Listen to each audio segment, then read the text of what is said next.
All right, today Tahoe is going to help me introduce my gear list for my 2025 AT Thru hike. So starting on that side, I have my Osprey Atmos 65 liter pack. On the front of that, I've got a water bottle holder as well as a phone pouch made by Gossamer Gear. Hanging off of a carabiner is my Garmin SOS InReach Mini, and then I've got a thermometer on there as well. In front of me, I have my sleep system. I'm not going ultralight, so if you're looking for an ultralight video, you may be a little bit upset about what you're going to see. So I have a Marmot one person. This is the tungsten freestanding tent. It weighs a little over 3 pounds. I did trade in the tent stakes that came with it for something that's a little bit lighter that I've had a lot of, not luck with, but I've enjoyed using in the past. So I've got those. I do have a piece of Tyvek that I have modified. I've cut out the actual footprint of this tent to use. And I've even cut out the awning so that I can place my pack on the outside of the tent under the awning if I wanted to. I have my Thermarest pad. I'll also use this as a butt pad.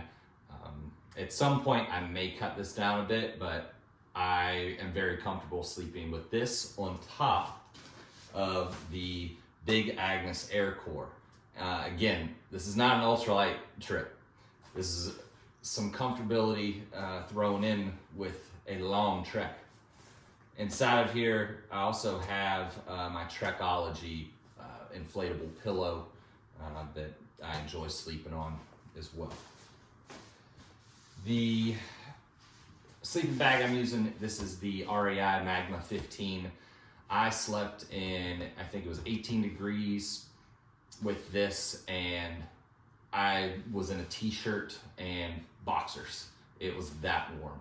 So at some point I'm gonna trade this out for a synthetic sleeping bag that I have. It's relatively cheap. It was a Teton Sports 20 degree sleeping bag.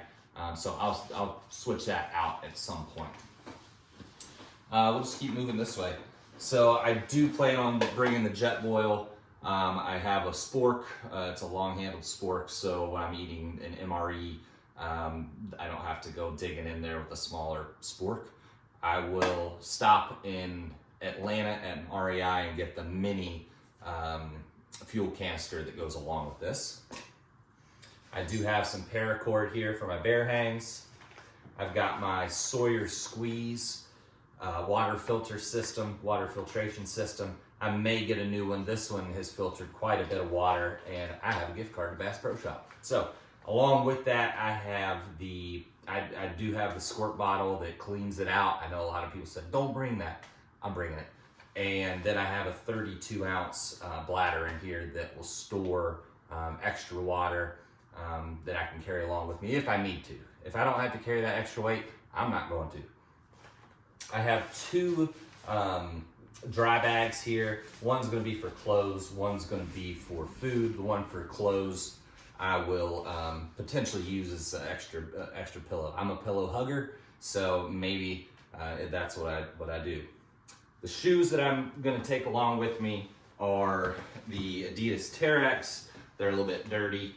I've been hiking quite a bit of miles in them, but I'll be wearing those when I'm hiking during the day. I've got a pair of Teva slides.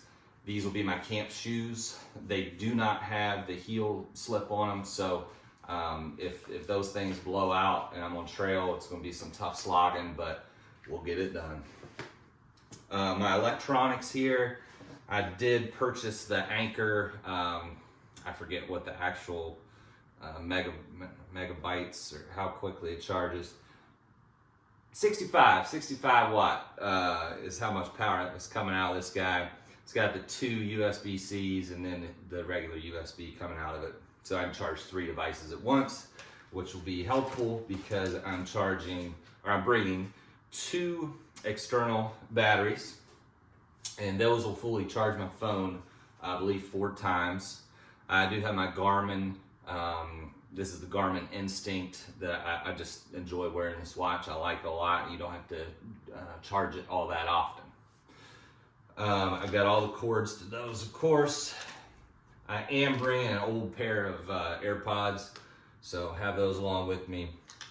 Got a couple extra batteries here, and then I've got the Black Diamond Spot headlamp that I'll be bringing. All those will be stored in just nothing other than a Ziploc baggie. I have my kind of hygiene kit right here.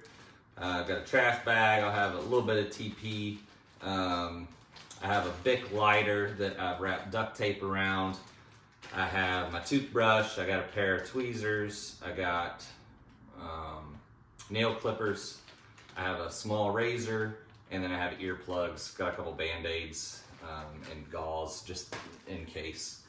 I do have bear spray.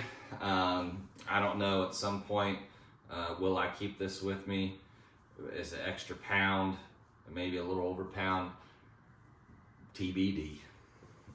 I had got a little journal book right here that my good friend Mandy got for me.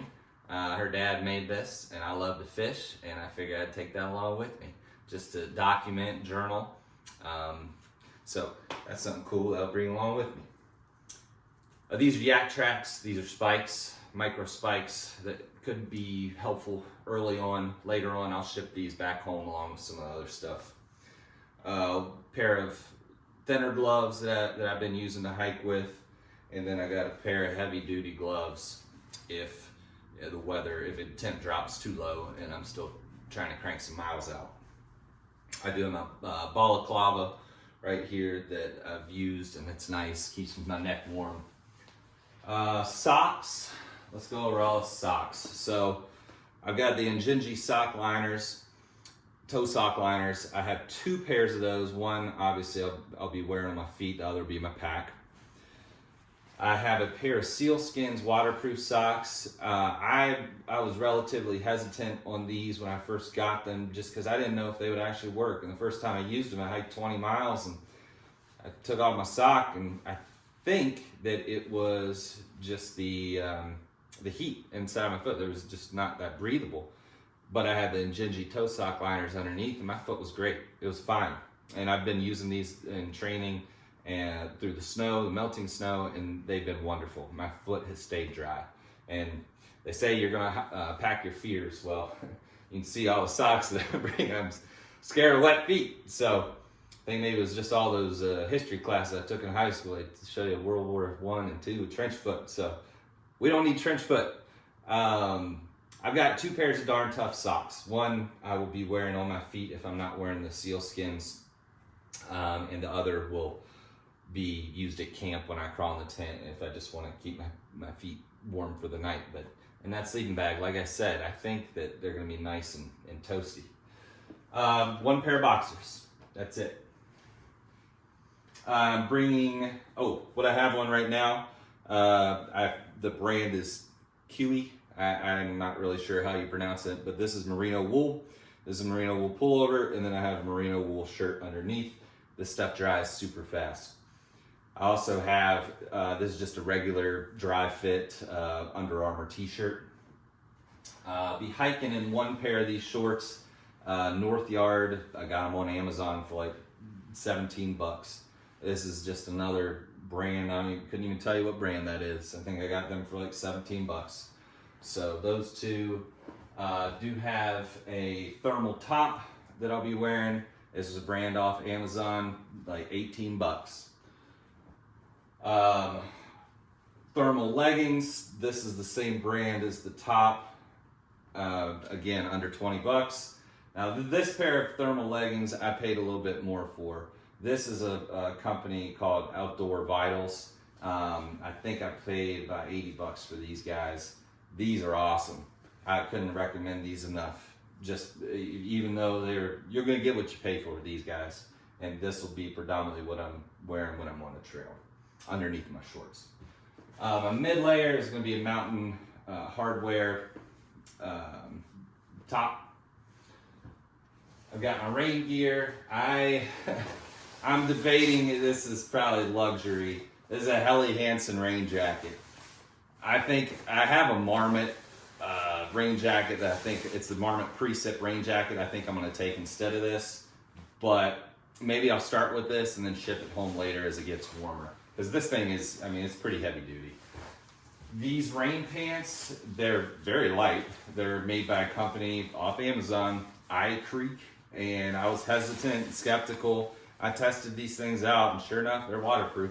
So I'm bringing them. Lastly, I've got my down jacket. This is, again, Outdoor Vitals. Couldn't recommend this thing enough. I'm not going to be hiking in this. This will be for when I get to camp and I just want to stay warm. Because if I hike in this, I'm be sweating my tail off. So, one more thing. I've got some old trekking poles. So when I had first conceived the idea to do the AT back in 2016, I bought these trekking poles. And for the longest time, I thought they were broken. Turns out I just didn't know how to use them. So I've been using these for all my training. At some point, these are going to break, and I'll have to get a new set of trekking poles, and that's okay. So we'll use them until they break. But I think that about wraps it up. All right, the pack is loaded up. The only two pieces of gear that I didn't include previously, number one's the tripod that's being used to help film this right now, and number two is a Mariwool beanie that just hasn't arrived yet. So the base weight I'm looking at, I just weighed it, it's 27 pounds. That doesn't include food or water. So after those two, I am looking at about 35. That's not gonna make a lot of people who are looking for an ultralight adventurist happy, but that's not what this is. So as we go along, it'll definitely get lighter. I will ship some things home and we'll be on our merry way. With that being said, I'll see you at Amicalola and we'll embark on our adventure. I will let you know that first day up the approach trail, I'm probably gonna slack pack it up to Springer, and then there is a road just past Springer that my wife's gonna meet me at. She'll probably hike in and meet me at Springer. And then I will switch out to this pack, and then I will say my goodbyes to her, and I'll be crying, and I'll be on my way, and that first day is gonna be a lot of emotions. So I just wanna prep you for that, but I'm about a little over 3 weeks away, and we're rocking and rolling, baby. So let's get after it, and I'll see you on the trail.